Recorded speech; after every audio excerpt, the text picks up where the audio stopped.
Magandang araw mga ka-aerial defense, may ibabahagi na naman ako sa inyo.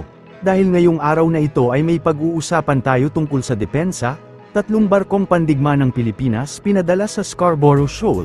Pero bago tayo magpatuloy, huwag mo muna kalimutan mag-like, share and subscribe.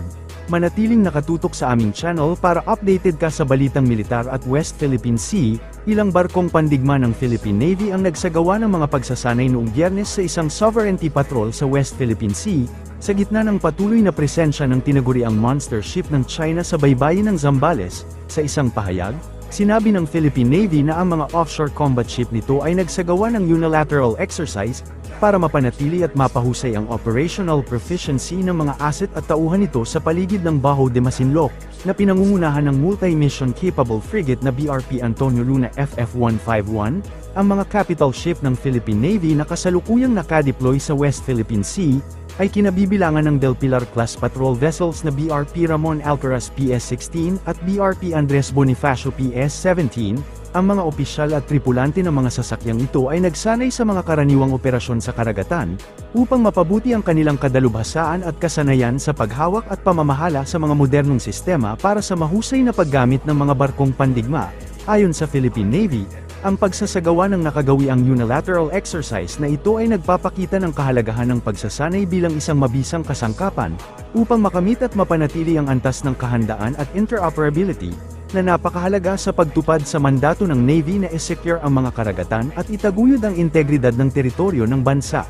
Kilala rin bilang Scarborough Shoal at Panatag Shoal ang Baho de Masinloc na matatagpuan 124 nautical miles mula sa Zambales at nasa loob ng Exclusive Economic Zone ng Pilipinas.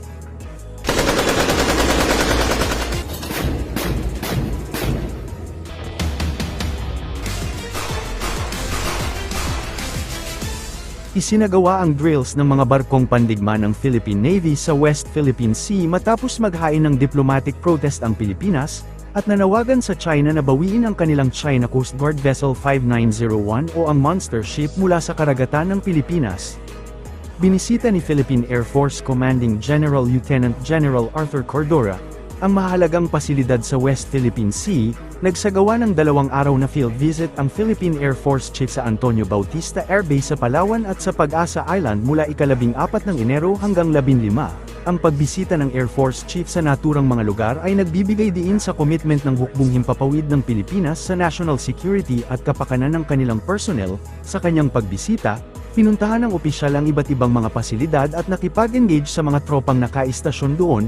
Tinungo din ng Air Force Commander ang Balabac Island na isang estratehikong Enhanced Defense Cooperation Agreement site na nasa Area of Responsibility ng Tactical Operations Wing West, na gumagampan ng mahalagang papel sa pagpapalakas ng defense capabilities ng ating bansa, pagtataguyod ng regional security at pagpapadali ng kooperasyon sa humanitarian at disaster relief operations. Binisita din ng Air Force Chief ang Pag-asa Island sa West Philippine Sea para pagtibayin ang hindi natitinag na dedikasyon ng Philippine Air Force sa pagprotekta sa soberanya ng ating bansa.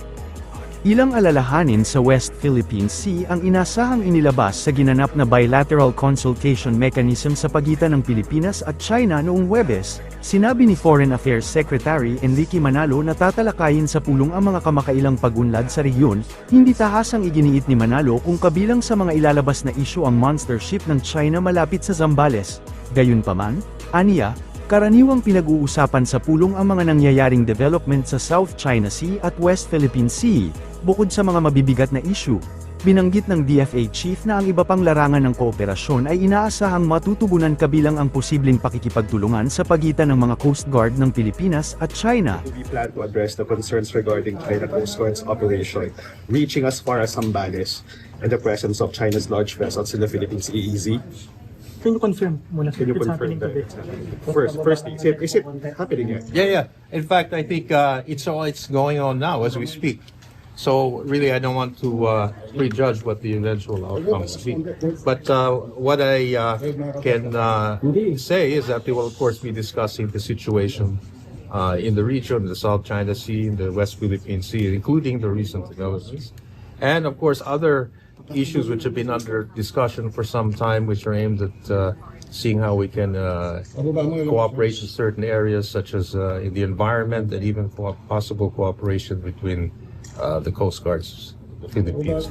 Sinabi ni Senador Marco Rubio, ang pinili ni US President-elect Donald Trump na mamuno sa Departamento ng Estado, na dapat itigil ng China ang pakikialam sa Pilipinas at Taiwan, na binanggit na ang mga deeply destabilized na aksyon nito sa rehiyon ay nag-uudyok sa US na kontrahin ito, sa kanyang pagdinig sa kumpirmasyon sa harap ng US Senate Committee on Foreign Relations noong Huwebes, na panghinaan ng loob si Rubio na ang China na magsagawa ng rash or irrational pagdating sa Pilipinas o Taiwan kung seryoso itong patatagin ang US at China relationship. Nagbabala ang senador ng US na kung anumang miscommunication o ilang hindi sinasadyang salungatan ay lumitaw mula sa panggigipit ng China sa South China Sea, na kung saan ay mapipilitan ng US na ipagtanggol ang Pilipinas bilang kaalyado nito sa kasunduan, at ang epekto nito sa buong mundo ay magiging napakalaki. Taiwan out of it for a moment and say it's the Philippines. Okay, in the last 48 hours, there's this massive, I don't even know how to describe it, but this massive ship that the Chinese have built that's like headed towards the Philippines, and the Philippines feels threatened by it, rightfully so. We've seen this on a daily basis with the harassment and so forth, but on a daily basis. If, God forbid, there is some miscommunication or some inadvertent conflict emerges there, and we have obligations to them, the impact that will have on the entire globe, the impact that it will have on the entire globe is enormous, and that includes Europe. So they have a selfish, vested interest in seeking for the Chinese to curb their behaviors. I would also point to the Europeans that what the Russians have done with Ukraine would not have been possible without the assistance of China, whether it's the sharing of technology or aid in evading sanctions or selling their oil in secondary markets. The Chinese have been hidden, but clear to everyone watching, partners in the Russian endeavor. One thing I would point to here with regards to stability.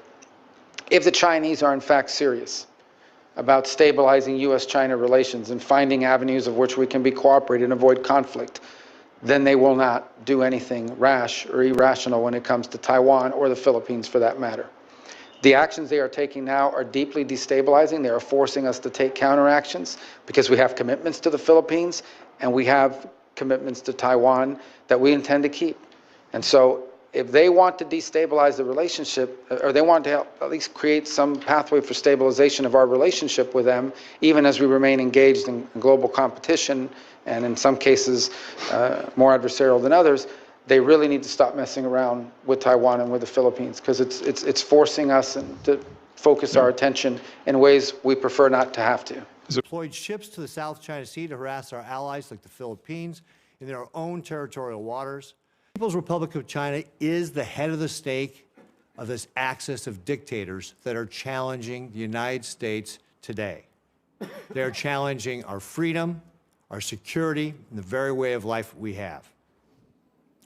Beijing has had a direct hand in each of the problems I just mentioned.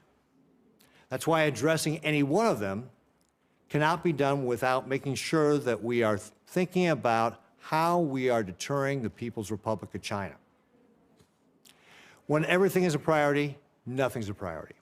And Senator Rubio, your top priority must be the People's Republic of China. I'm glad you mentioned the Philippines.